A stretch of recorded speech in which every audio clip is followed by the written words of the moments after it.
All right, so today we're going to continue in honor and shame. This is part 7. We're getting close to the end. I don't think we'll finish it today. We might just have one more part, but I've kind of figured out where we're going, so we're getting close to the end here. I want us to begin in Luke chapter 9. Okay, this is honor and shame part 7. We're going to start in Luke chapter 9. And we're going to read something that is a parallel of what we finished with in part 6. Part 6, we were reading Matthew chapter 16. This reads a little bit different, mostly the same. But there's one nuanced piece that I want to bring out that's a little bit different. Okay, so in Luke chapter 9 and verse 23, remember we were reading about denying oneself and that kind of thing and taking up your stake and following. So in Luke chapter 9, we have a parallel of that. In verse 23, and he said to them all, if anyone wishes to come after me, let him deny himself and take up his stake daily and follow me. For whoever wishes to save his life shall lose it, and whoever loses his life for my sake shall save it. For what is it a man profits if he gains all the world and is himself destroyed or lost? For whoever is ashamed of me and my words, of him the Son of Adam shall be ashamed when he comes to in his esteem and in the Father's and the set-apart messengers. Okay, so this piece here I think is really interesting because it brings out this idea of being ashamed. And the Greek word there that's translated ashamed is actually, in my opinion, better translated to be disgraced or bringing on a fitting shame that matches the error or the wrong that was identified, okay? The error of wrongly identifying something. Because remember, what he's talking about is, if you're going to follow after me, you have to deny yourself. He says, but whoever's ashamed of me, in other words, whoever has brought disgrace because they have wrongly identified me, they've made an error about me, he says, the Son of Adam, when he comes in his esteem and his Father's, and in the name of his Father, etc., his Father's esteem and set apart messengers, he says, the Son of Adam shall be ashamed when he comes. It says, whoever is ashamed of me and my words, of him the Son of Adam shall also be ashamed. In other words, the Son of Adam will then say, okay, I must have been wrong about you too. Not wrong in that way, but disappointed in saying, I gave you an opportunity, you could have done this and you didn't. But this is kind of a matching thing. You're ashamed of him, he's going to treat you in like manner. You show him honor, you show him esteem, guess what you get back? Honor and esteem. That's kind of why I like this verse. It shows the reciprocity that's there. Reaping and sowing, it's a universal understanding that's in Scripture. He says, whoever is ashamed of me, okay, or is disgraced, or bringing on fitting shame that matches the error of wrongly identifying or aligning with something. So also wrongly aligning is sort of more also the word here in the Greek. He says, well, then you're going to also get shame back. It's very, very important that we understand this whole honor and shame thing is not just about a status of you, we've said this many times, but also about the transference. When you act and treat Yeshua and the Father in an honoring way, they give you honor back. When you treat them with esteem and respect and admiration, you get that back. When you treat them in a shameful way or a disgraced way, guess what? They'll treat you as if you're a disgrace. They're not going to treat you also in a disgraceful way, but they will treat you as if you are disgraced. If you treat them in a way that's shameful and in other words, if it brings disgrace or shame to them, you're going to be bringing shame and disgrace to you. If you bring glory and honor and respect to them, you bring glory and honor and respect to you. See, I know a lot of the other teachings out there, and I'm not against them. I think they're great. They give you the understanding of societally what an honor and shame society looks like. And you should listen to some of those type of teachings to understand what the culture was. It's very important. I'm trying to give you a whole nother piece of that puzzle. And it has to do with how this stuff is brought about, why it's brought about, and what it looks like. And so here we're told that if you are not denying yourself, if you're not taking up your stake daily, if you're not willing to suffer on a daily basis, and you're not following in like manner as, if you're not doing as he does, doing as he did, and following in his steps and imitating him, that this is going to show that we have wrongly identified, wrongly aligned, and is a disgraceful situation. And so it brings shame. Now, all of us have done this. So don't panic. Don't beat yourself to death. We've all done this. So what's the next step? The repentance process. You own it. Father, I messed up. I know what I did was wrong. And we do this a lot. We don't always repent like we should, but we certainly mess up enough. I own it. I'm going to commit to fix what can be fixed, because maybe you did something that you can do restoring something. Maybe there's nothing you can do about it. It's too late. Maybe you accidentally ate something you shouldn't eat. Maybe you forgot that it was unleavened bread and you put a donut in your mouth. I've done that one.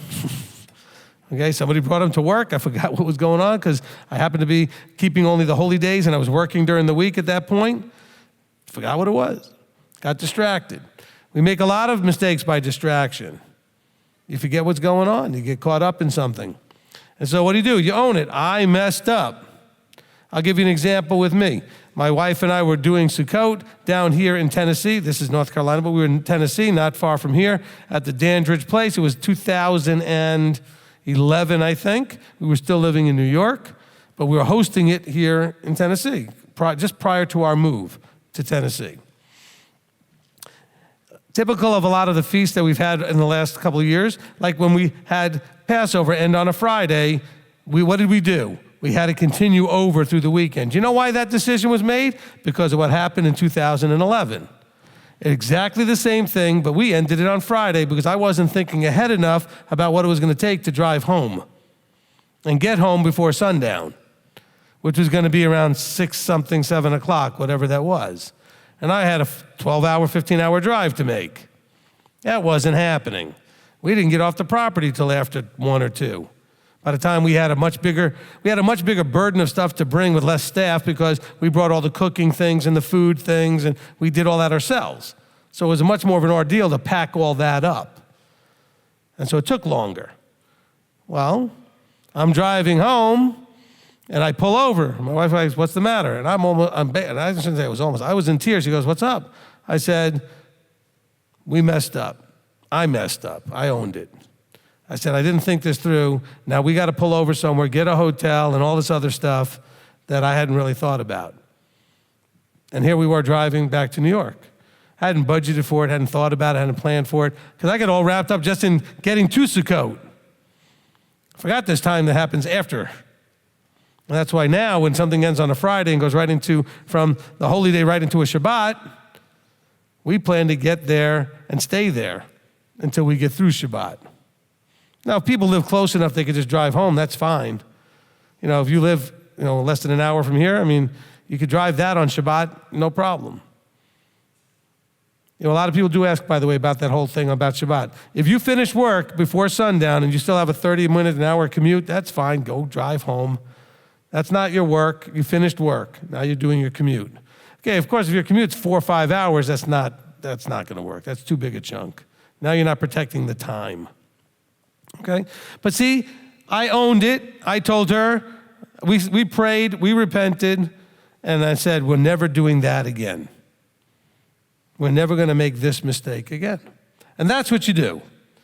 You deny yourself, you own your stuff, you align with Him, you recognize that what you do is going to bring Him glory and honor or shame, and you choose to bring Him the glory and honor and try to avoid the shame. And you just do the best you can. And now here's the most important part. Do not wallow in it, because you feel awful when you mess these things up. And I did. But I had to then say, okay, I did what I had to do. I repented. I owned it. I cried over it. You don't necessarily have to cry over stuff, but I had tears. I was upset. And then I made a commitment. Abba, I'm not making this mistake ever again. I'm going to work hard. I'm going to pay attention better. And then I had to let it go, or else it would have ruined the rest of my weekend, the rest of whatever. However long time you want to hold on to something you could ruin. Some of you are still allowing things that happened 20 years ago to ruin things for you. We talked about that yesterday in the Up to the Challenge class. And there's no honor in that. And it was not so much that it's shameful, but you're just not able to really do the honor and respect and glorifying thing from a place of miserable beating yourself up and guilt. Yes, you were guilty. If you repented, then that sin has been taken away from you as far as the heavens from the earth. Let it go. I mean, we're not talking about being a Catholic, confessing, and then moving on with your life as if it was like, no, you need to truly repent. Okay? And if you truly repented, why do you need, well, I need to get that. Abba does not need a pound of flesh or some other thing to pay for the price, and you feel like, you did such a bad thing that just repenting isn't enough. Where does it say that in Scripture? Repentance is enough. That's all you need to do. But remember, when I say all, it means you have to genuinely be remorseful and sorry, and genuinely, if there's something that's fixable, fix it. Sometimes there's things that you can't fix. I couldn't undo that we were driving to New York. What I could do is pull over and get a hotel and just stay the weekend till Saturday was over and then continue on the journey. But you do what you have to do to make the adjustments. You do the repenting. You make the commitment. This is all the honorable ways to behave. And then you go on. Look, Deuteronomy 8:2 is not about just showing you that it's in your heart to keep the commandments. He wants to see what's in your heart after you mess up. Everybody's all worried. Abba's watching all the mistakes you make, and he is. But he's not that concerned, my opinion. I'm not speaking for him, but I'm just saying my opinion. I don't think he's all that concerned when you mess up. I think what he wants to see is what you do next. Do you understand? Does that make sense? He knows you're going to mess some things up. You're going to get distracted. You're going to forget. You're going to whatever. You're even going to just let the lust of your desire cause you to do something you shouldn't do. Whatever that is. And you know what? He's not surprised by any of that. But now he's sitting there going, okay, I'm excited now to see what you're going to do. Are you going to learn? Are you going to repent? Or are you just going to say, no big deal, and keep doing it? He's also watching to say, because you know what? Do you think that there's going to be a lot of depressed people in the kingdom? People just walking around just all sad all the time and saying, I'm just an awful person and I always mess up and I can't do anything right and I'm just a screw up and you think there's going to be a lot of that going on in the kingdom? Of course not. He doesn't want those kind of people in the kingdom, so why are we practicing that now? We're practicing, I'm just no good. Rabbi, you don't understand. I mess up everything I ever do in my life and blah, blah, blah. Okay, that's who you were. Maybe still who you are, but it cannot be who you are going to be. That person needs to be buried in that water when you go in the mikveh. That person needs to be put aside. You need to be the person that trusts in, relies in, has faith in him, and understands how to own your stuff, fix what can be fixed, and let it go so that you can be filled with joy. How could Kepha have done his job if after he heard that cock crow, so to speak, which, by the way, was a person crying out for the morning prayers. It wasn't actually a rooster, okay? But when he heard that and he'd already denied Yeshua, as Yeshua had said he would, oh yeah, he was bitterly remorseful, but how effective would he have been if he hadn't let that go? He had to let it go. Judas couldn't let it go, so he killed himself. He could not live with what he had done. But you have to live with what you did. So, Abba gives us a way to do that. It's called repentance. This is the honorable way to deal with when you do something that wasn't so honorable. Maybe you did something that you would consider shameful. But there's an honorable way to deal with when you do something shameful. Own it, fix it, let it go. Fix it means repentance. Fix it means if it's something you can restore, maybe you did something to somebody, make every effort to make recompense to them. If they'll let you. Don't force yourself. They may not want to have recompense from you. They may want to have nothing to do with you. Own that that's a consequence of what you did and say, well, I guess I deserve that because you own it. But then you cannot be depressed about it. A lot of people are suffering terribly from this depression thing. I'm not picking on you. I'm not attacking you. I want to encourage you that your goal should be to figure out how to fix that, okay? Because it's miserable. You're miserable. And the Father does not, your Father does not want you to be miserable. He wants your joy to be complete. He wants you to be filled to overflowing. And mostly the depression comes because you can't see an end to what's going on. You can't see and mostly it's because you're beating yourself up better than anybody ever could. You are so disappointed in yourself. That doesn't honor him. We're talking about honor and shame. We said this yesterday in that teaching. He called you where you are, when that was, in that time frame, in that moment, exactly whatever was you at that moment, knowing you could do this. If you're going to beat yourself up, I've had people tell me, Rabbi, I don't think I can do this. That is not honoring him.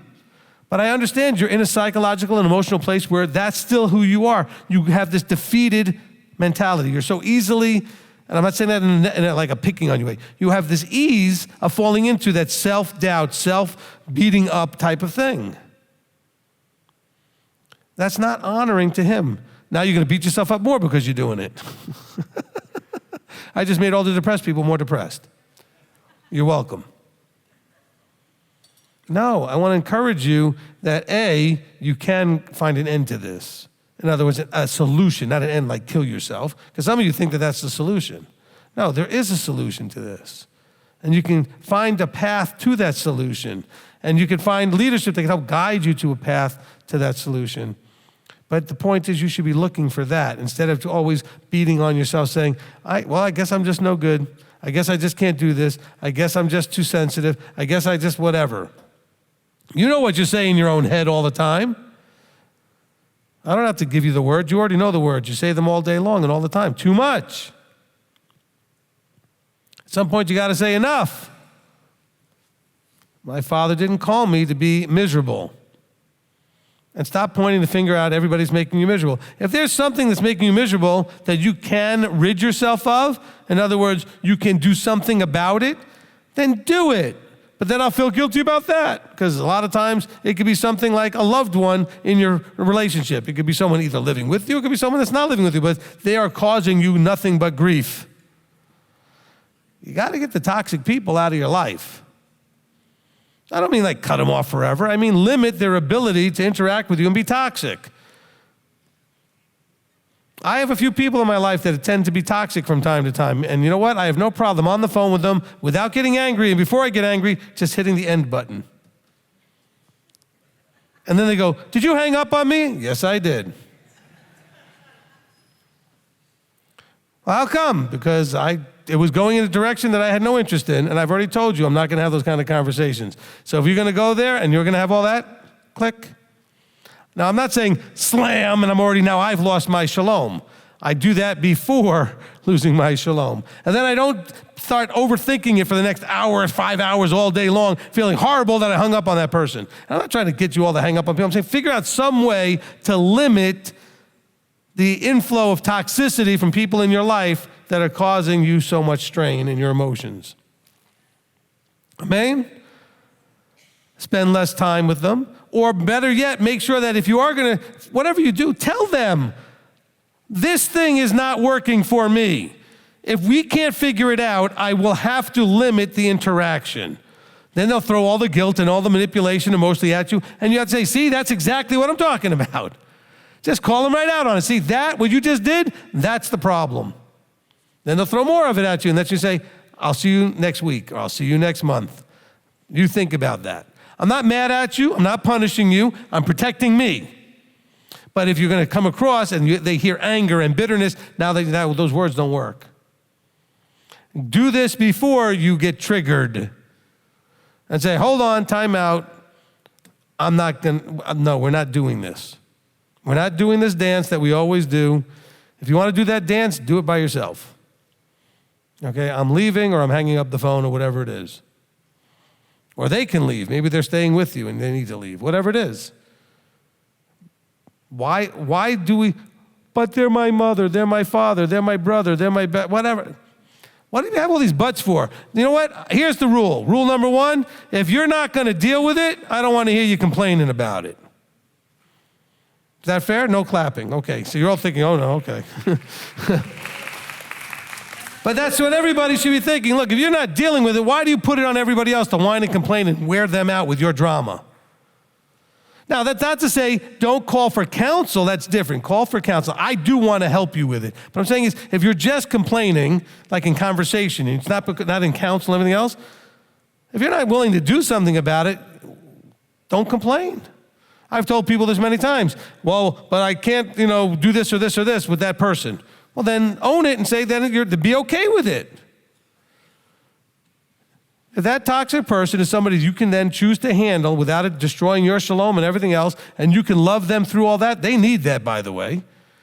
I'm not trying to make you feel worse. But most of us are not capable to handle those toxicities coming at us on a regular basis all day long. And then you act shameful because you pop your cork and you do something that now you feel more guilty because you know you didn't honor somebody, you didn't honor him or whatever you did. All of this really has to, think of, what does it have to do with Luke chapter 9? Because it has to do with denying self. Yourself is what's getting all messed up in all that. Get the self piece out of it. And if you have not, and I own this part. I understand that when I come across sometimes, I'm not explaining enough that I realize there's a journey here. So let me explain the journey. If you are not yet ready, okay, to be able to do what I'm saying, then you have to create the space. What I mean is, when I said, if you can't deny self enough to handle a toxic person and be what they need in the right way, then you need to create space because you're not good to them or yourself. Don't feel bad that you can't handle them. Most people can't. When I say most people, I mean most people can't handle something similar, and probably they can't handle the person you're thinking of either. And that's why they're bothering you, because nobody else will talk to them. And so all they do come now is bother you, because nobody else will talk to them. And then they feel then they give you the guilt, like, well, if you don't come and talk to, nobody will take care of me. I'll just end my life. I'll just do this. You know what? Fine, go. I mean, I don't mean it that way, but you know what I'm saying? Don't let the threats, and tell them right up front, say, look, I'm not going to be manipulated emotionally. Don't threaten me. I love you. I will help take care of you. I'm going to do whatever it takes. We're friends. We're related. You're my mother. You're my father. You're my brother. You're my kid. Could be a kid. It could be an adult kid. So it's not a kid anymore who is just toxic like crazy. And you have to have boundaries. Otherwise, you will not be denying self, and you will bringing on yourself shame because you're going to act in a way that doesn't honor him. This is taking up your stake daily. See, this is all tied together to what Yeshua was saying. Look, you got to follow him. Yeshua dealt with a lot of stuff, especially at the end. We don't hear about all the stuff he dealt with all the way along. Trust me, he had a bunch of people following him. He dealt with some stuff. He dealt with stuff that we know about. Oh, they tried to keep the children from coming to him. Oh, they tried to keep that one woman, or every now and then there was somebody who wanted to talk to him. They tried to keep people away. And he was like, you're not paying attention. Let them come through. This is what I do. They were inserting themselves into the mix, instead of letting the leader decide who comes and who goes and what the interaction protocols are. Oh, he dealt with some stuff. He even said to Peter, get behind me, Satan. He was dealing with some stuff. Oh, this is making sense to people. I don't want to come across to those of you that really struggle with this stuff in any harsh way. I want you to hear these words. You can do this. I'm 1,000,000% confident because he wouldn't have called you if you couldn't. And you need to go home and meditate on that thing for hours if you need to. Write it in big letters, put it in front of you and stare at it. I can do this because he called me, and he wouldn't have called me if I couldn't do it. It doesn't mean you can do it right this second. It means that you can start a journey that leads to you being successful in dealing with this stuff. He called you knowing you could get to that place of peace, of shalom. You got to own that. I mean, memorize it, repeat it 50 times a day, write it like kids would have to do in school when you messed up. You had to write something 100 times on the blackboard or whatever. Write it on a paper, do whatever, say it out loud 100 times. I can do it because Yahweh wouldn't have called me if I couldn't. I can do it because Yahweh wouldn't have called me if I could. Say that after me. I can do it because Yahweh wouldn't have called me if I couldn't do it. You got to own that. I can do it because Yahweh wouldn't have called me at this point if I couldn't do it. He doesn't make mistakes. All right. That was a lot just there for Luke chapter 9. Okay, let's go to Matthew 19.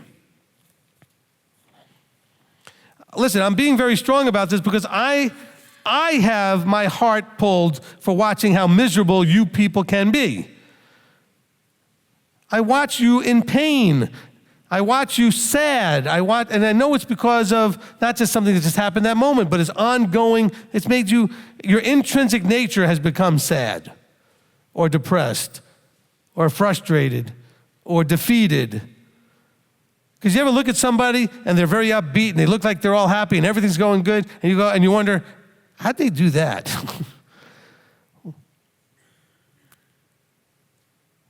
You got to find a path to that. And you know what? We're going to do more classes like yesterday. I think hopefully yesterday's helped a little bit, okay? So we're going to do more classes like that. Somebody came up to me today and said that they thought it should be turned into like a booklet or a pamphlet or something, yesterday's class. Maybe we'll do that at some point. See if we can have it transcribed and tweaked into so it, the spoken word doesn't read as good as it sounds, because we don't speak in complete sentences with proper grammar. We speak in fragments and, with nuances in the inflection. So you're reading it, you can't tell if the person was being sarcastic or not necessarily, or what what was going on there. All right, Matthew 19 and verse 16, okay? 19:16, and see, one came and said to him, "Good teacher, what good shall I do to have everlasting life?" And he said to him, "Why do you call me good? No one is good except one, Elohim. But if you wish to enter into life, guard the commands." He said to him, "Which?" And Yeshua said, "You shall not murder, you shall not commit adultery, you shall not steal, you shall not bear false witness, respect your father and your mother, and you shall love your neighbor as yourself." The young man said to him, "All these I've watched over from my youth. What do I lack?" Yeshua said to him, "If you wish to be perfect, go, sell what you have and give to the poor, and you shall have treasure in heaven, and come and follow me." And when the young man heard the word, he went away sad because he had many possessions. And Yeshua said to his taught ones, "Truly, truly, I say to you," well, actually he said truly once here, "Truly I say to you that it is hard for a rich man to enter into the reign of the heavens. Again, I say to you, it is easier for a camel to go through the eye of a needle than for a rich man to enter into the reign of Elohim." And when his taught ones heard it, they were very astonished, saying, "Who then is able to be saved?" And looking intently, Yeshua said to them, "With men this is impossible, but with Elohim all is possible." And Kepha answered and said to him, "See, we have left all and followed you. What then shall we have?" And Yeshua said to them, "Truly I say to you, when the Son of Adam sits on the throne of his esteem, you who have followed me in the rebirth shall also sit on 12 thrones, judging the 12 tribes of Israel. And everyone who has left houses or brothers or sisters or father or mother or wife or children or lands for my name's sake shall receive 100-fold and shall inherit an everlasting life. But many who are first shall be last, and the last first." All right, let's break this down. I wanted to read the whole thing first so that you have the framework of all the pieces. Because I know sometimes teachers, including myself, will start reading something and just break down each verse going through, and you're like, well, where's the whole picture? So this time I read the whole thing, now let's break it down. So we see there's some linkages here. So he's saying, okay, I know we could do this whole thing where he says, "Good teacher," and he says, "Why do you call me good?" and everything else. That's covered on the teaching, "Well done, good and trustworthy servant," where we define good, etc. What we have that's important here, he says, if you want to enter into life, because the question was, what do I need to do to have everlasting life? Notice he didn't ask the question, what do I have to do to be saved? Because saved is not understood by these people the way mainstream Christianity understands it. Go listen to the teaching, Are You Saved? And learn about the relationship between salvation, faith, and works. And understand that when you talk to your friends, that they're confusing salvation and reward. And we're going to talk about in some of the other verses that we're going to deal with about this idea of reward. Maybe not today, maybe in the next part when we get to Romans, but we talk about this idea of reward. Look, he said, what do I have to do to receive a reward? Inheriting everlasting life. That's a reward. And he said, if you wish to enter into life, guard the commands. Now he's speaking, okay, we go to our context thing. Who's speaking? Yeshua. Who's he talking to? A Jewish guy. And a Jew in the area where he was in Israel. So when he says to a Jew at that time in Israel, you want to enter life, guard the commands, was there any doubt which commands he was talking about? Now the young man who is a Jew who understands these things was like, well, which ones? I mean, is there specific ones that get you into eternal life? Is there, he already understood Torah to some degree. I mean, he was raised in that whole culture. He says, which? And Yeshua quotes a bunch of the Ten Commandments. Now, people say, well, he didn't quote the Sabbath day. Well, because that was probably not a problem for this young man, keeping the Sabbath. Most of the Jewish community didn't have this problem. They all went to synagogue. They all showed up, and they did their Sabbath thing. It was more about behavioral things where the lusts of the flesh come into play, like murdering and adultery and stealing and bearing false witness, and how you respect or honor your parents, loving your neighbor as yourself. These are the harder things to do. And the young man says, and Yeshua knew he was going to say this because that wasn't the point, was it? The point had nothing to do with commandment keeping on that level. That had to do with a heart issue. So he said to the young man, the young man said to him, all these I've done since my youth. Of course he had. He was raised as a Jew in the land at that time, and most of them did these things. That doesn't mean they did them perfectly. We had idolatry problems and other things, but he said, all of these I've done from my youth. What do I still lack? This is where the teachings that I've been doing lately are starting to go more and more. You guys are learning the mechanical aspects of this. And you're thinking, I don't eat pork, I don't eat shellfish, I keep Shabbat, I keep the feasts. I'm tithing now, I'm doing these things. What am I lacking? You're lacking what's going to go on right in here. The stuff that's going on emotionally and in the heart. That's why we did the heart of the matter teaching.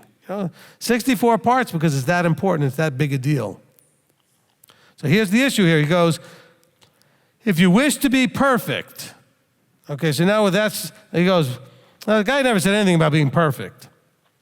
He says, if you wish to be perfect, go sell what you have and give to the poor, and you shall have treasure in heaven, and come and follow me. Now, the Greek word doesn't say perfect necessarily, okay?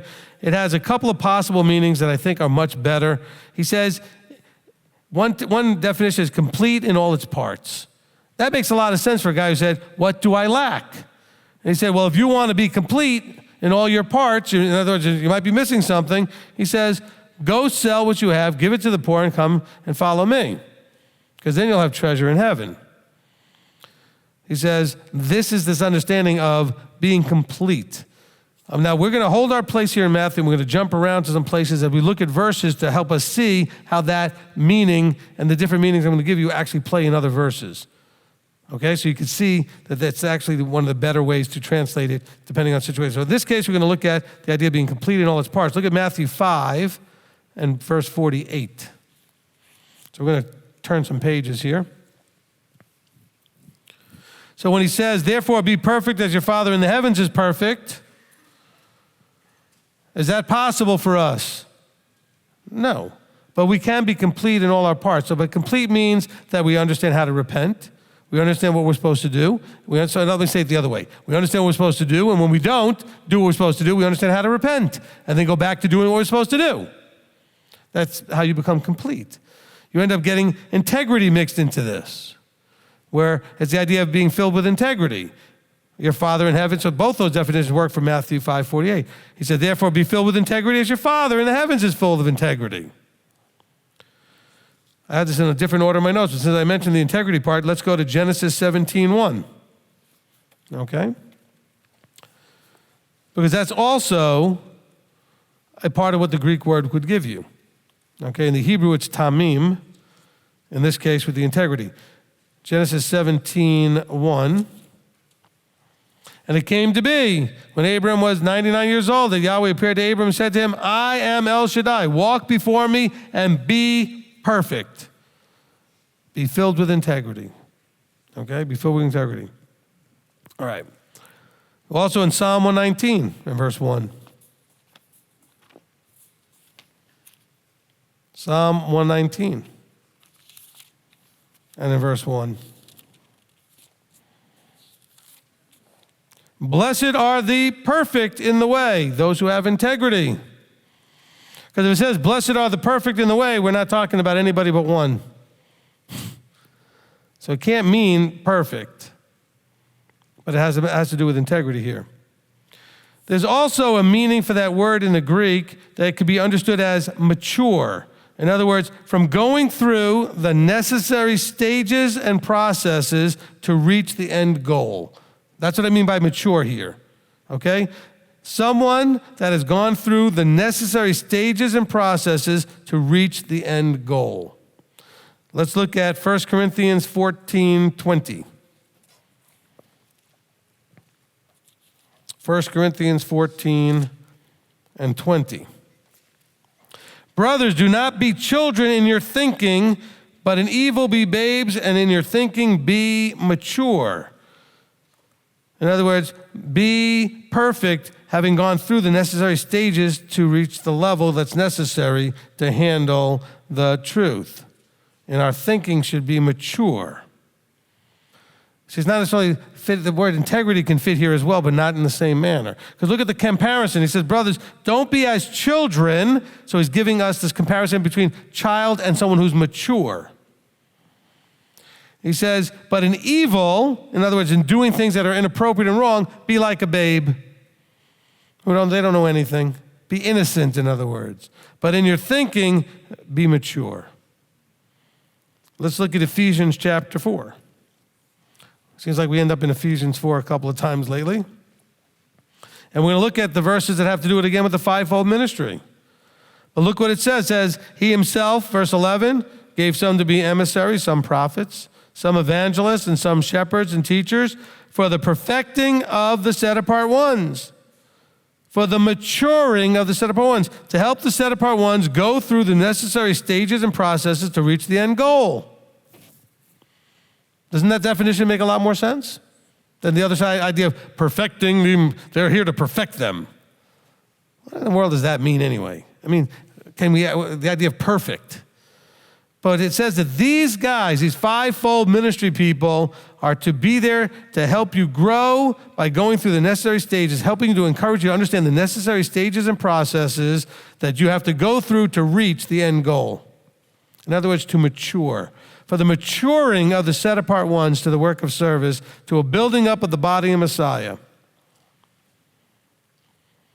And we're to do this, of course, until we all come into the unity of the belief and of the knowledge of the Son of Elohim, to a mature man. Not a perfect man, a man that has reached the end goal. See, the end goal is that we grow up. Some of you are thinking, I'm 75 years old. Well, I still got to grow up. Some of you have more in common with Peter Pan than you have with some other things. Okay? I don't want to grow up. Okay, to the measure of the stature of the completeness that is in Messiah. So that's the end goal, right? To be to the fullness of the measure of the stature of the completeness of Messiah. And so the fivefold guys, those roles are there to help you understand the necessary stages and processes that you need to go through to reach the end goal, to help you become mature. Okay? Look at Hebrews chapter 5.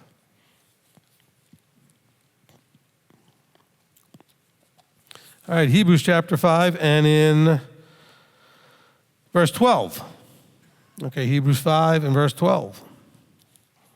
For indeed, although by this time you ought to be teachers, you need someone to teach you again the first elements of the words of Elohim, and you have become such as need milk and not solid food.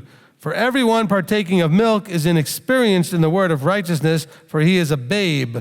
But solid food is for the mature. It's the same Greek word there. For the mature. It could be easily translated the perfect, but the person understood the context enough to realize it's not talking about perfect, it's talking about maturity. When they're comparing a babe with someone who is mature, that's what's going on here. But solid food is for the mature, whose senses have been trained by practice to discern both good and evil. In other words, they've gone through the necessary stages and processes and necessary to reach the end goal. He says, but you guys are still choking on the milk. Hebrews chapter 6 and verse 1. We'll continue here. Therefore, because of what we just read, right? Therefore, having left the word of the beginning of the Elohim, of the Messiah, let us go on to perfection. Well, that doesn't actually make sense. We're just talking about maturity. Same word, by the way. Let us go on to maturity, not laying again the foundation of repentance from dead works and all this other stuff, the basic stuff. He said, but let us move on, go on. The end goal was that we go through this process to reach a level known as maturity, to grow up. Same word. I'm just showing you that that's a very reasonable translation to use maturity there, or to be mature. You need more proof? Let's go to James chapter 1. And I gave you a lot of these because I think this is the problem. I think it was in the unity and division teaching, haven't quoted that in a long time, that I talked about the paradigm shifts. The last one was the paradigm shift that we needed to go from babe to mature person. That was the fifth one, I believe. I haven't talked about that teaching in a long time, but I remember that piece of it is so important.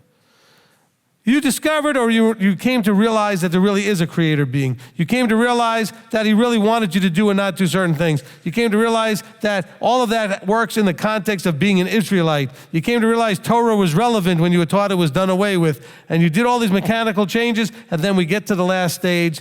We've got to mature. We've got to go through these processes, understanding the end goal is to become mature, to grow into the fullness and the completeness of the stature and the measure of Messiah. James chapter 1 and verse 2. My brothers, count it all joy when you fall into various trials, knowing that the proving of your belief works endurance, and let endurance have a mature work. In other words, you're going through these trials, and it's part of the processes and the stages of growth that you go through in order to come to a completeness, right? The endurance will have a mature work so that you would be mature and complete, like we talked about in Ephesians chapter 4, lacking in nothing. And the guy asked Yeshua the question, what do I lack? What you lack is maturity. You see the connection now? We just made a little circle. It takes us right back to Matthew chapter 19. The young man said, what do I lack? He says, well, James explains it real well. Count it joy in your trials, because the trials are a part of the processes and stages you must go through to reach maturity, which is the end goal, so that you can be mature and complete, lacking in nothing. See how the dots can connect, line upon line, verse upon verse. Verse 25, we're in the same chapter, still in James. But he that looked into the perfect Torah, that of freedom. In other words, the Torah is what gives you, it's the necessity to help you walk through the stages and it tells you what they are, the stages and processes and things that bring you to the end goal. So it's not that the Torah itself is mature, it's the tool that leads to maturity. So he says, look, but he that looked into the tool, the Torah that matures us, that of freedom, and continues in it, not becoming a hearer that forgets, but a doer of the work, this one shall be blessed in his doing. And what do you get blessed with? Maturity. And in our maturity, we're not going to be depressed. We're not going to be ruled by our emotions. We're not going to have our feelings all out on the floor to be stepped on. We're going to be able to turn the other cheek. We're going to be able to, if possible, live at peace with all men. We're not going to be striving and having strife with each other. In the maturity, we're going to be able to be Yeshua-like. I was going to say something else, and all of a sudden I said, you know what? There's nothing else to say. We're just going to be Yeshua-like. 1 John chapter 2. This is our last verse in trying to understand mature. 1 John chapter 2. Could do a whole teaching just on this, maturing, growing up. Might do that someday. Okay, right after Millennium and Kingdom Part 4. All right, 1 John chapter 2 and verse 1. My little children. Any idea what we're going to be comparing here? If we start off with little children. He does this often, the idea of comparing the childlike to the mature. So somewhere along the way, he may say something about becoming mature.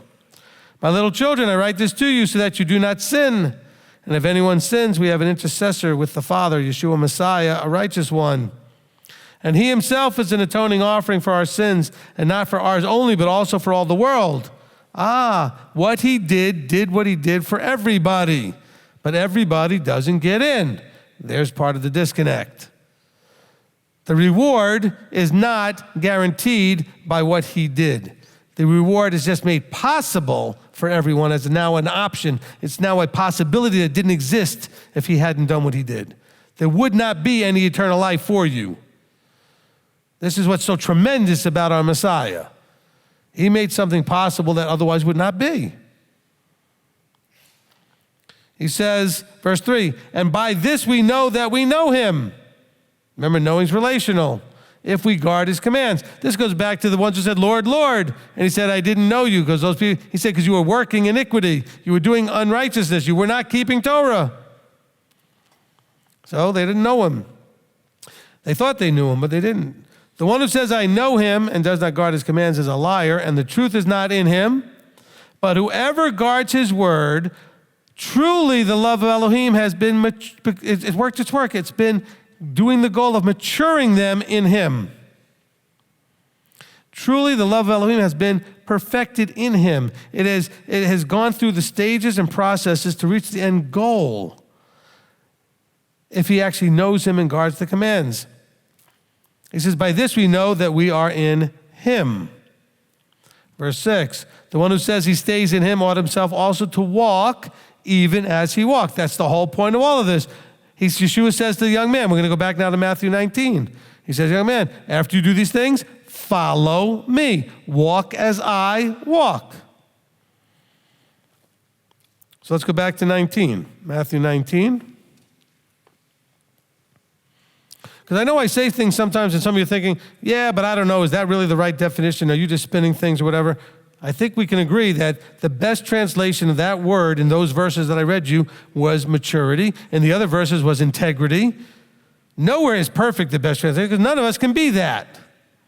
Now, when it refers to him, yes, perfect was quite appropriate. That's the only place it's ever appropriate, though. There has only been one perfect. Okay, now, so Matthew 19. And now when he says in verse 21, he said, if you wish to be mature, if you want to be complete in all your parts, if you want to have integrity, let's kind of use all the definitions here. He says, go, sell what you have and give to the poor, and you shall have treasure in heaven, and come and follow me. So if you wish to be mature, complete, and filled with integrity, sell what you have. I don't know that we necessarily have to say that this is about physical stuff. Now, yes, he says the young man was sad because he had many possessions. Again, I don't think that we still have to, if you want to go, some of you want to go deeper. Let's go deeper. It doesn't have to be talking about that he owned a lot of material things. Some of you got a lot of ideas, a lot of concepts, a lot of doctrine in your head, a lot of stuff. It's your stuff.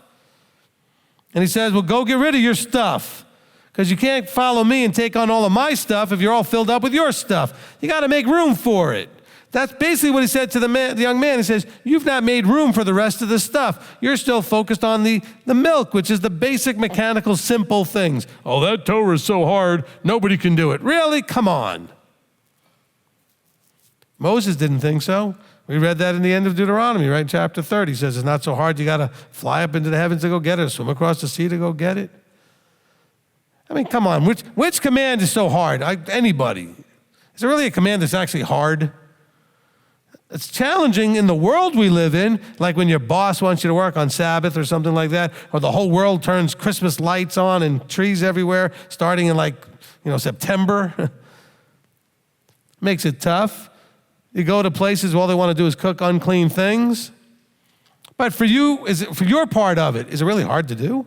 Eat differently, keep a few different days, not murder anybody? Well, sometimes that's tough. Not to steal, not to commit adultery? Well, sometimes that's tough. Depends on where you are emotionally. I mean, we have people that have those weak areas in their lives. But if you really think about it, none of those things should be hard. Why are they hard? Because we're not doing the hard part, which is the lacking. What do we lack? Internal growth, the maturing. And this is why I've started redirecting the teachings. Now that I've done most of the mechanical things I want to teach about, not all, there's probably some more things I can teach about, but I want to make sure I'm now teaching more about the internal growth. as we become Yeshua-like. Yeshua wasn't just a person who kept all the commandments correctly. He kept them with the internal part of it. He kept them in a mature way, that internal growth.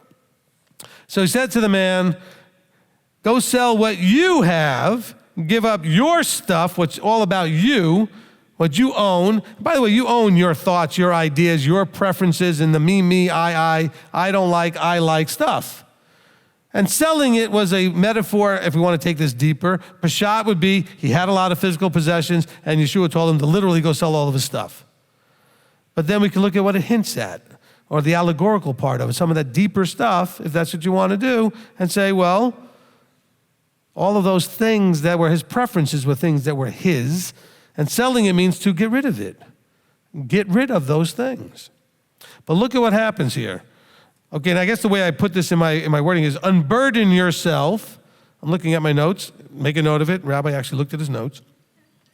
Unburden yourself, rid yourself of distractions and the focus on getting and focus on giving. Take your eyes off yourself. That was what the problem was. What did I lack? You're all about you. Oh yeah, you could be all about you and keep Sabbath, eat right, keep feasts, tithe, not murder, not commit adultery, not steal, not bear false witness, not have idols. You could do all those things and still be focused on you. So he said, unburden yourself, rid yourself of those distractions, focus on and stop focusing on getting, focus on giving, and then come and follow me, he says. See, you're not able to follow me. What is he? The light, the truth, the Torah, the way, all those things. Come follow me. But notice what happens. The young man heard the word and went away sad because he liked his possessions. He says he had many of them. He's got a lot of stuff. Well, Rabbi, I agree with you on about 85% of the stuff and whatever. Okay? What are you holding on to?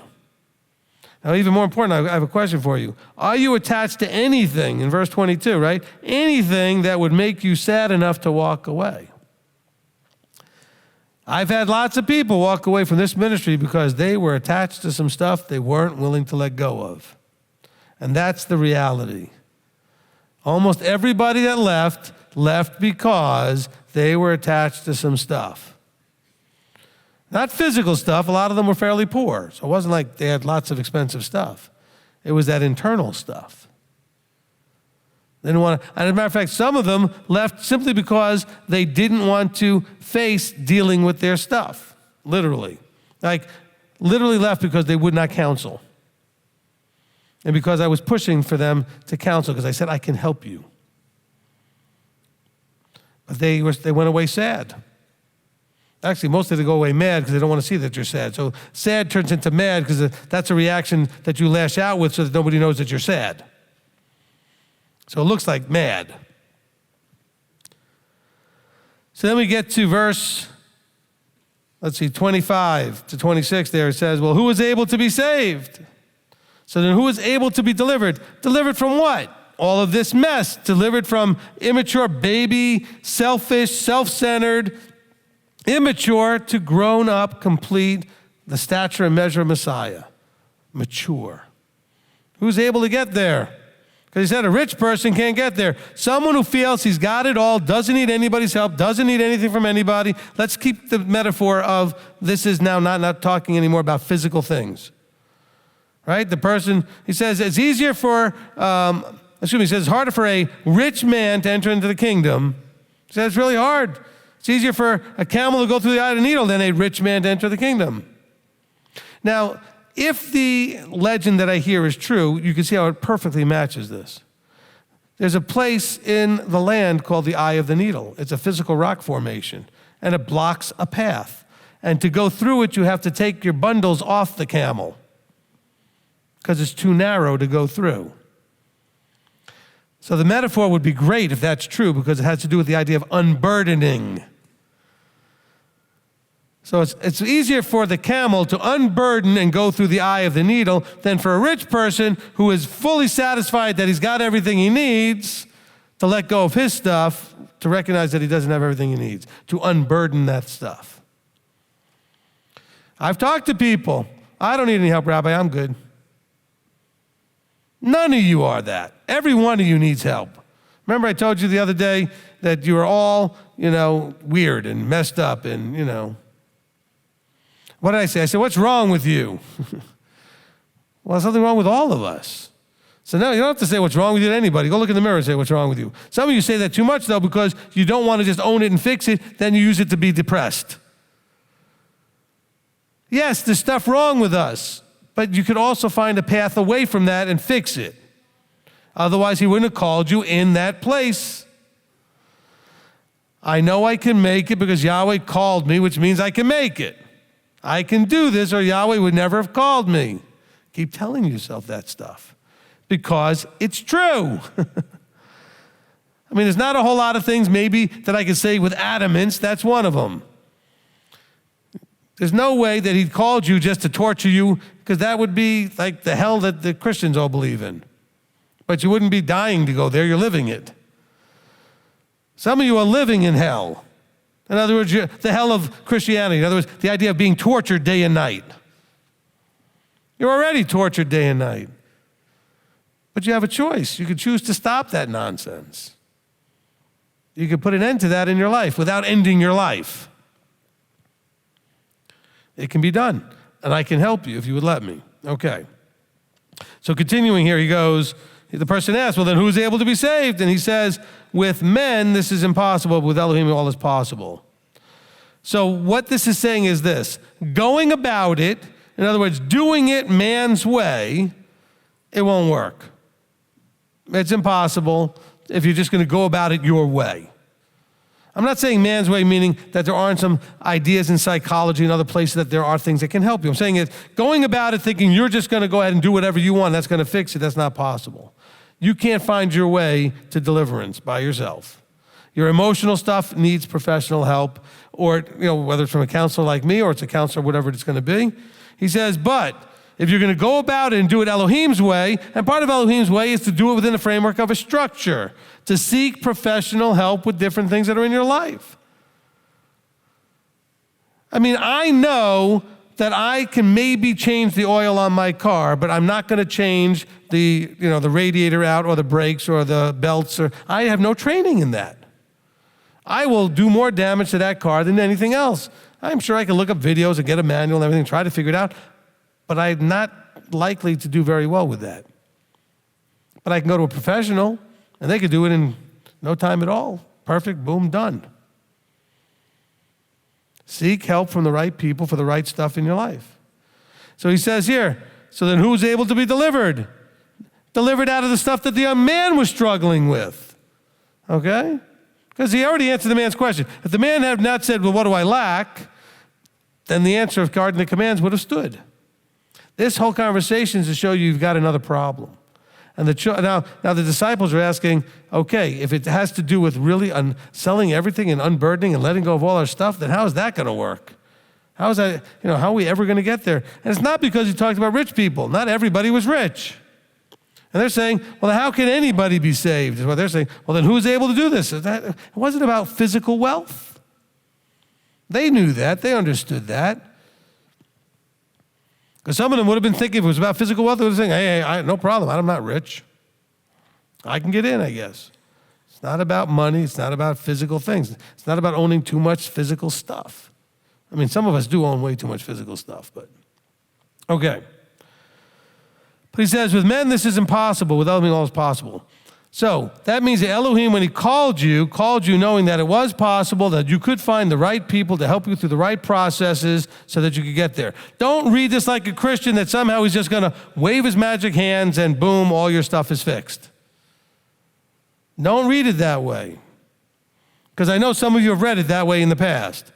Well, with man, it's not possible. With Elohim, just pray and he'll just, go to a deliverance ministry. Don't ever do that. Some of you, I've lost people in our ministry because they were all excited about what I was teaching until they found out that I wasn't thrilled with deliverance ministries, and that's exactly what they were doing.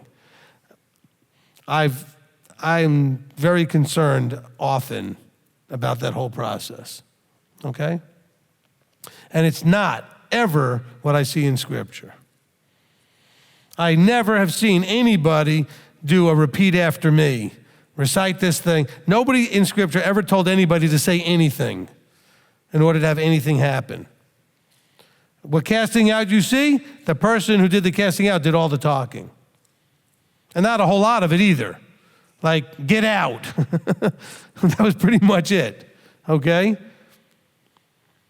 And I've done that once, at least once, where I was dealing with someone who was hearing voices in the whole 9 yards, and it was driving them crazy. And they didn't want me to try to do anything about it, so I didn't do anything about it. And one time I was on the phone with them, and I had just had enough. And I lost my temper and popped my cork, and because I couldn't even talk to this young man anymore, because he was just tortured by, and I just told them, get out, shut up, and be done with it. I was done with them. And he started saying, no, don't do that. I said, no. I said, if we're going to have a conversation, I'm talking to you, not you, them, and all the other mess. I didn't tell him, listen, repeat after me, and we're going to pray, and then we need you to confess every dumb thing you ever did in your life in front of all these people and embarrass yourself, and all the other stuff that people do in deliverance ministries. And you know what? He was voice-free for a couple weeks. Now, he didn't see me that often, so it could have been longer. But I checked in on him, and he said, yeah, it's been quiet. So it can be done. Now, granted, I probably didn't have the right attitude at that moment. I popped my cork a little bit, and I wasn't very pleasant to whatever was bothering him. You think I've been strong? You've never heard that kind of strong. I'm gentle to you guys from the mic. But I wasn't with those guys. Okay? I lost my temper. I had had enough. And I told them, and I used Yeshua's name. I said, Yeshua's name. I said, you're trespassing. You don't belong there. Get out. Be done. Come deal with me. You have a problem. Leave this young man alone. I can handle you. Come. You want something? Bring it on. Let's go. Not afraid. Okay? And that's what I said. I'm not afraid. Pick on somebody your own size, so to speak. Okay? Yeah, I know, I'm short. But I'm tough and I'm loud. And I'm confident and I have strength of belief. They weren't coming near me. And they left him alone. Problem is he didn't stay around me long enough to keep that going. So he allowed them back in. And he's also mentally and emotionally challenged, so it was an easy place to go. But hopefully we understand that. So when they're talking about here, they're dealing with the idea of the feeling that I'm okay, I've got everything I need. Because that's what this young man thought, well, I've got everything I need, I've got all that stuff, so what do I lack? Somewhere in the back of his mind, he knew he lacked something. What he lacked was the willingness to get what he really needed and let go of the stuff he didn't need. But I like that stuff. Some of you are still holding on to all kinds of things. Some of you are holding on to all kinds of teachings, doctrines, or teachers even that you need to let go of. Whatever that is. He says, look, with man this is impossible. Man cannot figure this out. You need to have Elohim's guidance in this. And Elohim is not going to just wave his magic, whatever. Okay, we don't believe in magic, but he can lead you to people that can give you a path to get there. Amen? Wow, I didn't even finish this little section. Let me hurry up. Okay, so this is now verse 28. Is that where I'm going next? Yeah. Okay, in verse 28, he says, truly I say to you, when the Son of Adam sits on his throne of his esteem, you have followed me in the rebirth. Okay, so he's saying, look, so when you see me, truly I say to you, when the Son of Adam sits on the throne of what? Honor, glory, esteem, respect, admiration, he says, you who have followed me in the rebirth, okay, shall sit on the thrones. So the esteem being offered to us is based on our giving up all that we have, all that stuff that's ours, our stuff, and following, being in like manner as him. And then the rebirth is new thinking, new attitude, new behavior, growing up. That's the new man. Okay, he says, if you follow me in the rebirth, you gotta rebirth your thinking, your attitudes, your processes, all of the things, your approaches have to be born from a different source. Instead of the source of you, the source of him. There's a renewing of your mind. Let this mind be in you that was in Messiah Yeshua, Philippians 2:5. This is what he's talking about. Following me, because all these people going, well, I'm a born-again Christian. What in the world does that mean anyway? They don't even know what that means. Born again, what is that? So you believe in Messiah under the J name. This is what does that mean? So how is that born again? No, you want to be born again? You're going to need to rebirth, which means you have to change everything about your attitude, your thinking, your approaches, the way you saw the world. All that's got to be changed and lined up with him. It has to come into alignment with him. This is what it talks about in the beginning when I was giving you the definition. Okay? When he's talking about being ashamed. The ashamed thing had to do with being disgraced because you made an error in wrongly identifying or wrongly aligning with him. You have to recognize that you were not aligned with him. You came out of Christianity, you were not aligned correctly. So you rebirth and you get yourself correctly lined up. Aligned in what he does and the way he does it, the way he thinks and the way he acts and his approach and his heart, and then we imitate him, we follow him. Amen? All right, let's pray. Father, we come before you and we are really wanting to grow and mature and to be transformed into the image of Yeshua, to come to the fullness of the stature of the completeness, the measure of Yeshua. So that, Father, that we can only bring glory and honor all the time to you and not shame, not disgrace. Father, help us to let go of whatever we might need to let go of. Help us to empty ourselves and to release things so that we can bring fully in, there's room to put fully in all that is you and all that is Yeshua. Father, this is a challenge for us in a world that has given us so much wrong understandings, wrong teaching, such a birthing ground for all kinds of toxic mindsets and behaviors and attitudes that, Father, we do need a rebirth. We do need a cleansing out and a restart. And so, Father, we are just so blessed to know that you've given us your word, that you've given us teachers, that you've given us an understanding of how to go through the process so that we can go through the necessary stages and processes so that we can reach the end goal of becoming like Yeshua. So, Father, we want to thank you. We ask your mercy and compassion and patience with us as we go through the process. We ask you to encourage us and strengthen us. And we appreciate the truth that you knew we could do it and that you know we could do it or you wouldn't have called us. So, Father, we thank you, we praise you, and we give you all glory and all honor in the name above all names, Yeshua our Messiah. Amen. Amen. Amen.